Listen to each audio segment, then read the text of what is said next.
Oh, the lamp's already on. Guess we'll just start then. Thought I might switch things up for this episode. You know, keep things interesting, keep you guessing.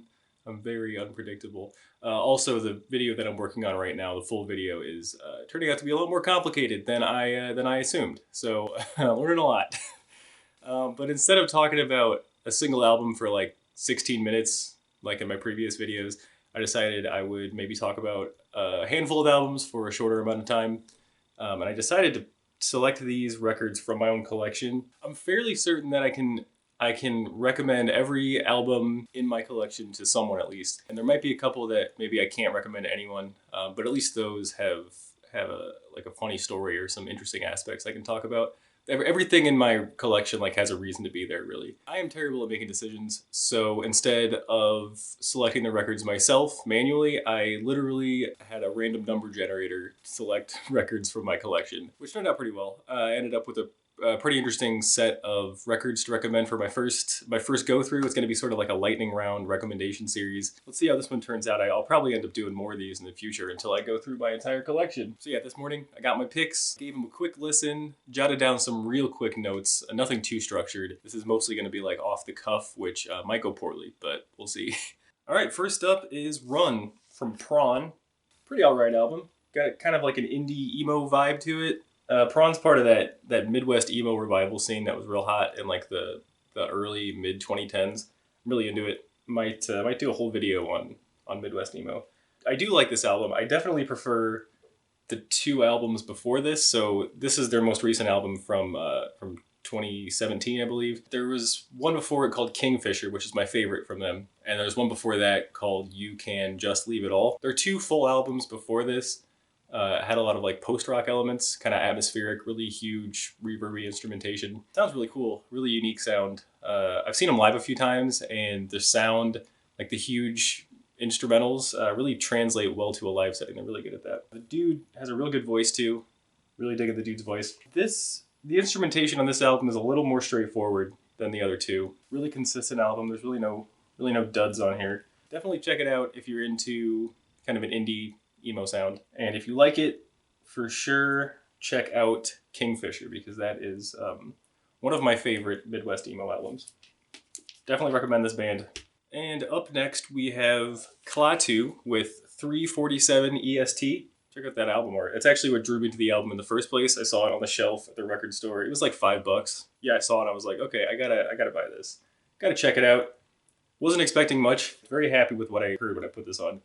It's got kind of a psychedelic pop rock sound to it. Very fun music.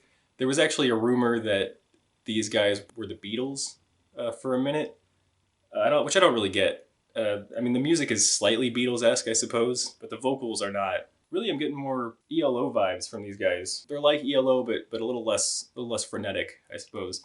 Let's see. Opens up with Calling Occupants of Interplanetary Craft. Very good song, kind of like a sunshine pop sci-fi epic about aliens. Very interesting song. California Jam's pretty sick. Sounds like the Beach Boys. Very upbeat, very fun.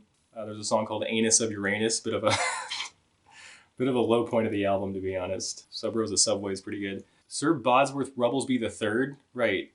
So I haven't delved too deeply into the story of this album. Maybe I should. I think there's a lot more going on than I understand.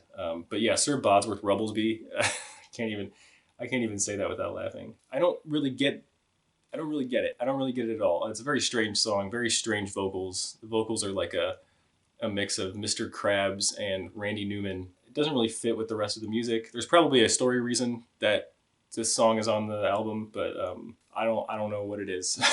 And if the rest of the album was on par with the first two tracks and the closer, I think this would be like a timeless classic. I think it'd be a lot more popular than it is right now, but instead it's kind of just stuck in the 70s, which is unfortunate. Definitely recommend this group, this album in particular, if you're into a psychedelic pop rock sound.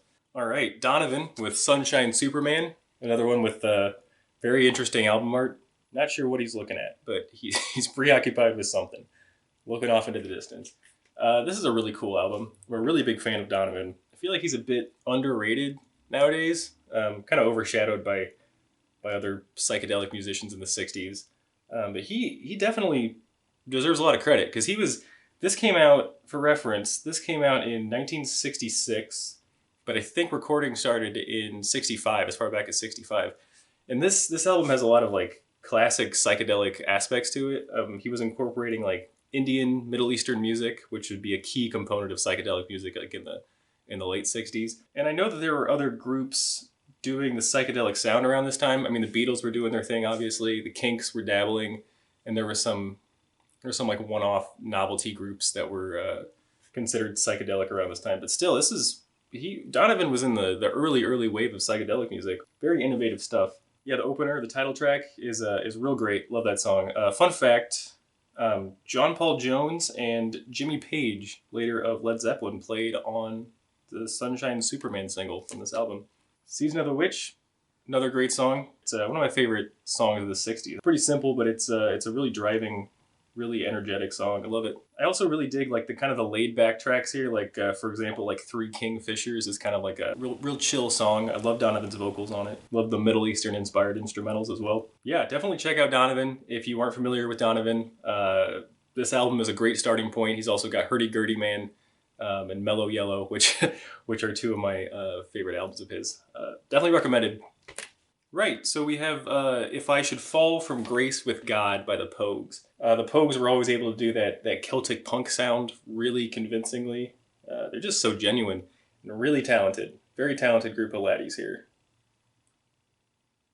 Very in touch with their own roots, as well as other cultural music. And obviously they have a rebellious streak to them. This is a punk album at its core, although very well written and very well performed. Definitely getting some Clash vibes from this. It covers a lot of ground, like stylistically. You got Turkish Song of the Damned, which is a Middle Eastern inspired jam. You got Fairy Tale of New York, which is, I think it's my favorite song on the album. It's a really cool Christmas song. It avoids being cliche, which, other than it being a Christmas song, you know what I mean. Fiesta is like a mariachi song. It's not as corny as it sounds. It's actually a pretty fun song. And then Streets of Sorrow, Birmingham 6, pretty laid back. Yeah, definitely recommend this album to anyone who's into Celtic music and that doesn't mind a bit of attitude, because these guys can go pretty hard occasionally. And recommend it to anyone who likes rough Irish accents, because that is all over this album. And finally, we have Liberman by Vanessa Carlton. This has actually got a really cool gatefold that I don't think I can show you because it is sexually explicit. Very tastefully so, but still, nonetheless, sexually explicit. I've always had like a real soft spot for Vanessa Carlton. First of all, I had a huge crush on her when I was a kid. And second of all, she wrote 1,000 Miles, which is basically a perfect pop song. It's really stood the test of time. It's basically a meme at this point, which is well deserved. I think everyone seems to love the song, myself included. Her debut album is actually pretty decent, all things considered. It's got some bangers on there. I mean, White Houses, come on with White Houses. This is her most recent album. I think it's her most recent album. It was at the time that I bought it. Released in 2015. I actually got this at a show of hers. So I just kind of like randomly looked her up just to see what she was up to. And I saw she was doing a show in St. Louis, which is a reasonable distance away from me. So I was like, sure, yeah, I'll go to that.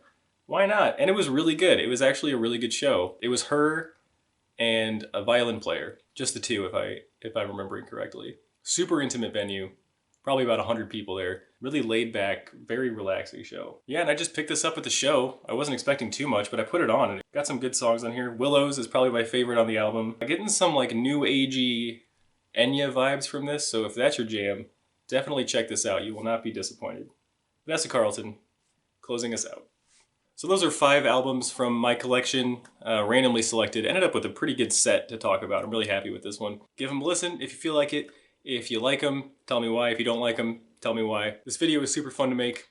I have enough albums at this point where I kind of might neglect a few of them, might not listen to them for a couple years or so. It's good to have kind of a reason to go back and listen to those albums and communicate what's good about them and recommend them to people. So I'm definitely going to do this more often in the future, and I will see you next week.